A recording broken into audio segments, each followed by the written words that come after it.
Deus, queridos, eu não sei, irmã Joana, se eu consigo compartilhar a tela com vocês aqui. Deixa eu ver se eu ainda sei fazer isso, porque eu passei muito tempo nessa ainda. Irmãos, nós iremos abordar esse tema hoje em dois blocos, hoje e amanhã. Vamos começar exatamente falando sobre o cristão e a cultura. Então, como que nós podemos realmente, porque está sem praticamente participar. Jesus Cristo, ele disse assim, olha, vocês devem ir por todo o mundo, mas vocês lembrem-se que vocês não são do mundo, né? Então, como que nós podemos e devemos estar nesse mundo, mas como já dizia aquela canção do Arauto do Rei, somos todos peregrinos no amor de Deus, né?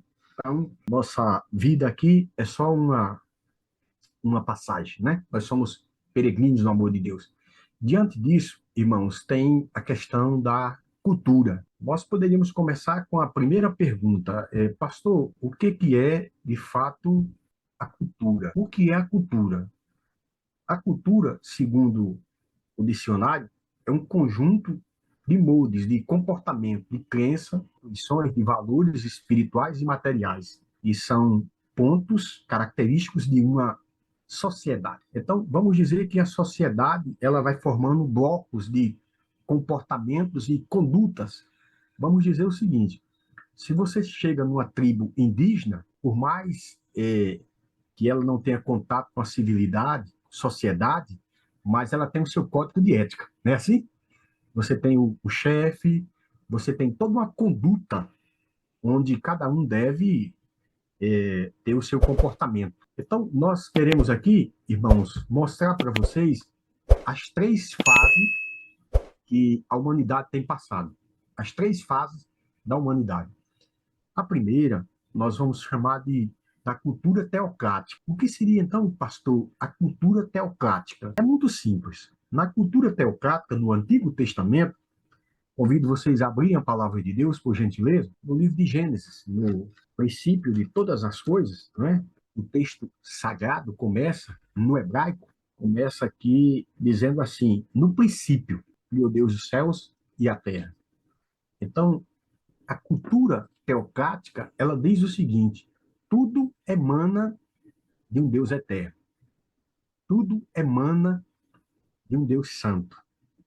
Então, na cultura teocrática, irmãos, todo o poder vem de Deus. O Deus criador, um Deus mantenedor, um Deus que desceu até o homem para que o homem suba até ele. Veja que coisa, né? É o poder que vem do alto, ele desce até o homem para que o Espírito Santo possa regenerar esse homem. Veja só, que coisa, meus irmãos, é mais ou menos assim, de maneira simples.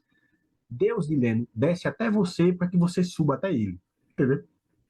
É o Deus que desce para que você suba no poder do Espírito Santo. Veja só, Deus desceu até a terra, no ministério de Jesus, e desce até o nosso coração no Espírito Santo, para que você suba até o céu.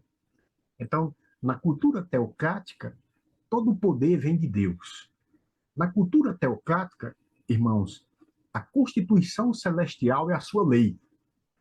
Então, Deus tem uma lei, e esse é o código de ética da humanidade, a conduta comportamental. Porém, essa cultura teocrática, ela passou e veio a segunda cultura, chamada, na Revolução Francesa, a cultura iluminista, ou seja, a razão. Essa figura que vocês têm aí é chamada da deusa, a deusa da razão. Então, agora o ser humano ele sai da teocracia e ele diz o seguinte, ele diz mais ou menos assim: Dilema, a religião ela é um instrumento opressor. Então, o que deve dominar você é a sua razão, a lógica. Nessa segunda cultura, nós temos uma figura que ele se destaca. Estava até ouvindo a história aí do irmão e eu estava pensando exatamente nessa figura. Um, um senhor, um filósofo francês, que ele dizia o seguinte, ele dizia assim: pode ser que eu não concorde com nada que você diz, Guilherme, mas até a morte eu vou defender para que você continue dizendo. Voltaire. Voltaire ele se destacou porque alguns diziam que Voltaire ele era ateu, mas na sua própria declaração ele dizia o seguinte: se Deus não existisse, seria necessário que a gente inventasse. Voltaire era tido como deísta. O que é um deísta? O deísta é o seguinte: Deus deve existir. Deus deve existir. É necessário que ele exista. Mas eu não sei como explicar. Então, o deísta seria mais ou menos assim: Deus criou Dilene, mas ele é um pai que deixou, sabe, o filho à mercê da sua própria sorte. Então, o deísta seria mais ou menos nessa linha. Mas nessa cultura aqui iluminista, a sua razão é que conduz você. Você vê o mundo de uma maneira racional. E aqui a gente já percebe, irmãos, que o homem ficou frustrado com a experiência da teocracia, né? Dessa frustração. Aí nós chegamos agora à terceira cultura, que é da antropologia, o homem sendo o centro de tudo. Aí é complicado, porque o homem diz assim: não é Deus e nem é a razão, sou eu que sou o centro. E aí a gente chega até os nossos dias da seguinte maneira: o pensamento é o seguinte, Vilene, eu vou à igreja porque eu preciso mudar de vida. Eu preciso de um carro novo, eu preciso de uma casa nova, eu preciso ser feliz. Aí tem até a terapia do amor, né? Para quem não está bem na vida sentimental. Então, nessa terceira cultura aqui, irmãos, o homem ele é o centro de tudo. Então, vamos recapitular novamente. Na cultura teocrática, Deus é o centro. Na segunda cultura, a razão é o centro. E na terceira cultura, o homem ele é o centro de tudo. Amanhã, nós vamos ver que essa terceira aqui já se divide numa quarta, que não é mais o homem, mas o egoísmo, chamado egocentrismo, né? Ou seja, é o meu ego agora é quem diz. Mas, por enquanto, vamos ficar então aqui nesse primeiro momento. Na cultura, irmãos, teocrática, nós podemos então ler a palavra de Deus em Deuteronômio. Eu vou pedir, Dileno, para você e a irmã Joana participar conosco nesse momento com essa leitura, que é Deuteronômio, capítulo 6, os versos 4 e 5. Por gentileza. Ouça, ó Israel, ouça, ó Israel. O Senhor, o nosso Deus, é o único Senhor. Ame o Senhor, o seu Deus, de todo o seu coração, de toda a sua alma e de todas as suas forças. O texto sagrado está dizendo aqui o seguinte: quando Deus, a teocracia, porque teocracia, né? Teocracia. No grego, a palavra teos é Deus. Kratos quer dizer governo. O que essa cultura diz o seguinte, Guilherme: se Deus governar a sua vida, você vai ter paz com ele, com você e com o próximo. É o que o texto está falando. Quando Deus governa, quando o Senhor ele é o nosso Deus, e quando Deus governa, a comunhão entre o ser humano e Deus, e essa comunhão ela é extensiva ao próximo. O que acontece, irmãos? Eu vou falar para vocês aqui. O que o irmão estava falando é a realidade da humanidade. A humanidade, às vezes, se divide no fanático e no liberal. O fanático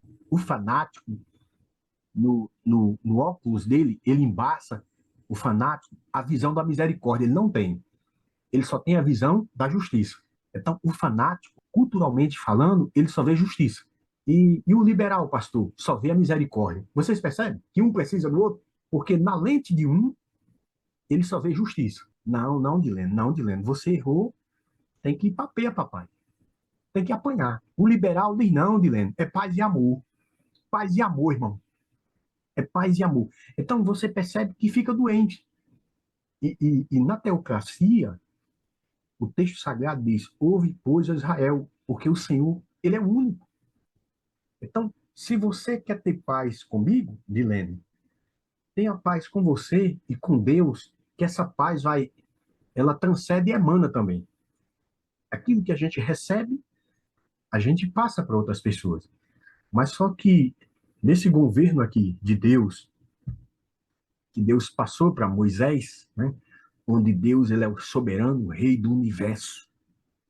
Então, na teocracia, é interessante, irmãos, que Israel tinha os seus costumes, Israel tinha a sua conduta comportamental. Só que em vez, às vezes, quando a gente é inserido numa cultura, quando você é inserido numa cultura, às vezes, em vez de você influenciar, você já é influenciado. Um exemplo simples aqui. O açaí já está fazendo parte da minha vida. E a minha avó já dizia, meu filho, tudo demais é veneno. Tenha cuidado, tenha controle. Né? Eu cheguei aqui usando a camisa G, já estou usando GG, então tem que ter cuidado. Vocês entendem, irmãos, que o ser humano ele é um ser social, mas às vezes quando a gente entra numa cultura, né? Entra numa cultura, a gente acaba, às vezes, se excedendo, o excesso. E aqui o povo de Israel, eles foram perdendo a sua identidade.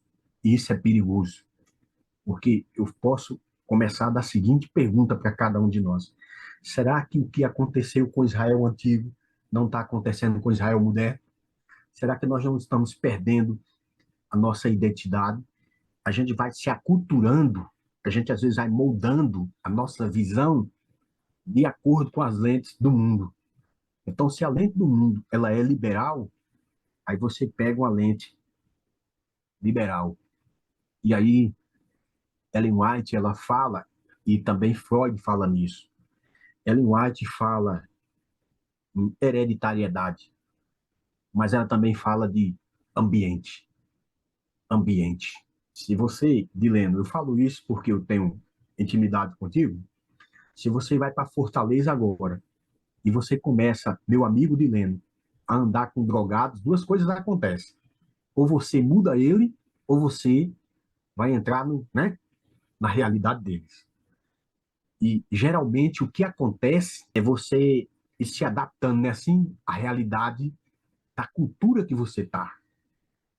Veja só que uma coisa interessante, Dileno, nós que já temos aí essa estrada aí, depois dos 40, impressionante que aquilo que chocava a gente já não choca mais hoje, não é assim? A gente já não tem aquela visão, às vezes, isso é perigoso.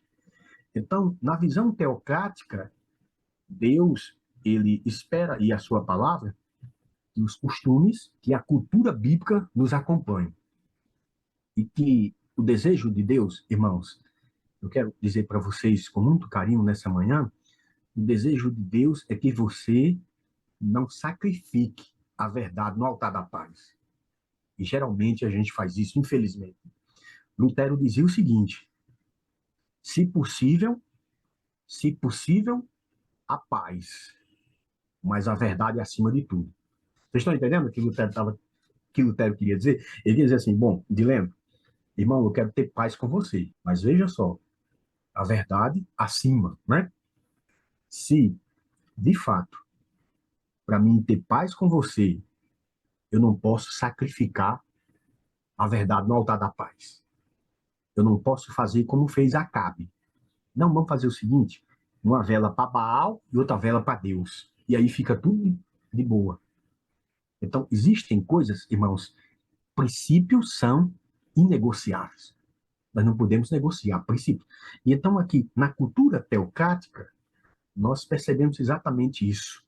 A compreensão, pastor, da teocracia, a compreensão ela é a seguinte: a lei de Deus é o parâmetro, não é o assim diz o pastor, é o assim diz o Senhor. Nem sempre o assim diz o pastor é o assim diz o Senhor.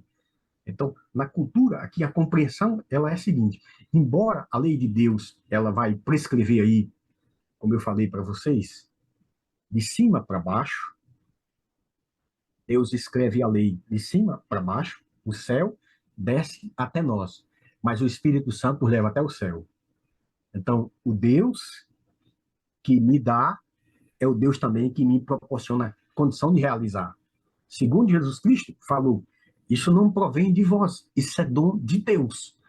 Então, a sociedade precisa abraçar, ela recebe a lei de cima para baixo, e o Espírito Santo me leva de baixo para cima. Veja que coisa. Então, é exatamente isso que Deus espera de cada um de nós. Embora a palavra teocracia não apareça na Bíblia, mas de capa a capa nós percebemos que Deus governa sobre todos, né? Deus está no controle de todas as coisas. Já dizia Martim Lutero, da cabine do universo, o Senhor tem o controle de todas as coisas. Então, na visão da teocracia, Deus, ele reina. E o desejo de Deus para Israel, irmãos, o desejo de Deus para cada um de nós, não seria que nós tivéssemos uma vida que a gente chama do secular, o santo e o secular. Quando a gente começa a viver essa dicotomia, essa duplicidade, a gente começa, às vezes, a dizer assim, olha, isso aqui eu posso, isso aqui eu posso. Então a gente começa a sacrificar princípios. Aqui eu quero destacar a história de um povo, e eu acredito que vocês não vão fazer propaganda, mas aquela aveia quack, os quack, eles são um povo ainda que eles têm a cultura deles. Quando você pega né, aveia quack, você vê como as pessoas se vestem ali. Então, aqui está uma imagem de como eles preservaram até hoje a história do povo. Deixa eu dizer para vocês agora, irmãos, falando para essa sala aqui, agora a carapuça ela é direcionada para os adventistas. Um povo sem passado é um povo sem história. Então, nós precisamos preservar a nossa história, porque a nossa história é a nossa identidade. Então, às vezes a gente vai se aculturando uma coisa ou outra. Esse aqui é os quack do passado. Veja só essa imagem, essa gravura. E aqui estão os quack novamente. Veja, eles estão aqui. Eles preservam a sua tradição naquilo que tange a história do seu povo. E Deus era desejo de Deus, irmãos, que Israel fosse um ponto de referência para o mundo. E agora eu quero fazer uma pergunta aqui, porque a gente está lendo a Bíblia, estudando, e automaticamente tem que fazer uma aplicação. Deus espera que a nossa cultura seja uma cultura santa. O Apocalipse diz assim, que nós devemos dar o alto clamor em Babilônia. O que me preocupa é a seguinte pergunta que eu faço a cada um de nós. Nós estamos saindo de Babilônia ou estamos entrando em Babilônia? O povo de Deus está saindo de Babilônia, dando alto clamor, ou Babilônia está entrando em nós? Né? Isso é uma coisa que a gente precisa tomar muito cuidado. E aqui eu já começo dando uma entrada aqui para amanhã, a deusa da razão. Veja que na cultura grega, irmãos, essa deusa da razão, ela é filha de Zeus, e essa deusa da razão é uma mulher de liberdade. É uma mulher que ela pode se envolver com vários homens, mas ela é uma guerreira. Ela tem sabedoria. Então, a gente percebe que aqui é um ponto que às vezes a gente pode estar passando na nossa vida. O que é que eu quero agora, nos poucos minutos que eu tenho? Fazer a seguinte aplicação. Você não pode deixar de vir amanhã, porque amanhã é a continuação dessa nossa palestra de hoje. Mas veja só, aqui é o seguinte: eu faço a seguinte pergunta aos nossos diletos irmãos que nos honram nessa manhã com a presença de cada um de vocês. Quero já tirar o slide, quero olhar para cada um de vocês e fazer a seguinte pergunta: de quem é a última palavra em nossa vida? É de Deus? É da razão? Ou é a nossa mesma? Quem é que realmente determina a nossa vida? É Deus? É a razão?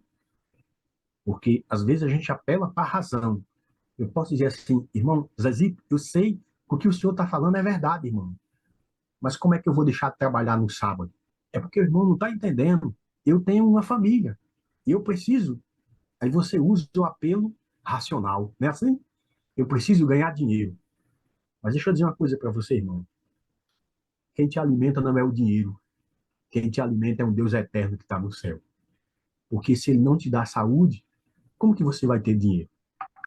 Então, o que nos mantém não são os nossos recursos, mas é a misericórdia de Deus em nossa vida. Mas eu finalizo fazendo a seguinte pergunta: é Deus? É a razão? Ou são os nossos desejos? Ou é o homem que é o centro? Na religião moderna, o homem é o centro de tudo. Eu digo assim: pare de sofrer, tá bom? Então, pare de sofrer, porque não é Deus, não é a razão. Você é o centro. Então, o que eu quero dizer para vocês essa manhã é que Jesus Cristo morreu, Dilene, não para me andar com Rolex de ouro no braço. Jesus Cristo não morreu para me andar num carro novo. Jesus Cristo morreu para perdoar os meus pecados e me dar direito à salvação. que Cristo reine em cada coração aqui presente. Não a razão, não o homem, mas que Deus seja o rei, o justo rei da nossa vida. Quantos querem tomar essa decisão nessa manhã em nome do Eterno? Feche os seus olhos, vamos conversar com o nosso Deus. Pai Celestial, nós entendemos que a cultura é a história de um povo. Nós entendemos que a cultura é importante, mas muito mais importante do que a cultura é a nossa comunhão contigo. Fortalece a nossa fé nessa manhã, Senhor. Que o teu poder acompanhe cada filho teu em nossas atividades. Abençoe de maneira muito especial o teu filho. Está tendo esses momentos com o Pai, que o Senhor dê sabedoria, discernimento, para que a presença dele seja uma bênção e que ele possa abençoar toda a sua casa, todos os seus parentes e amigos. Nos dê uma manhã feliz em tua presença, nossa oração em nome de Jesus. Amém. Deus abençoe, um abraço apertado, unidos somos fortes, Deus está no comando e a vitória é certa em nome de Jesus.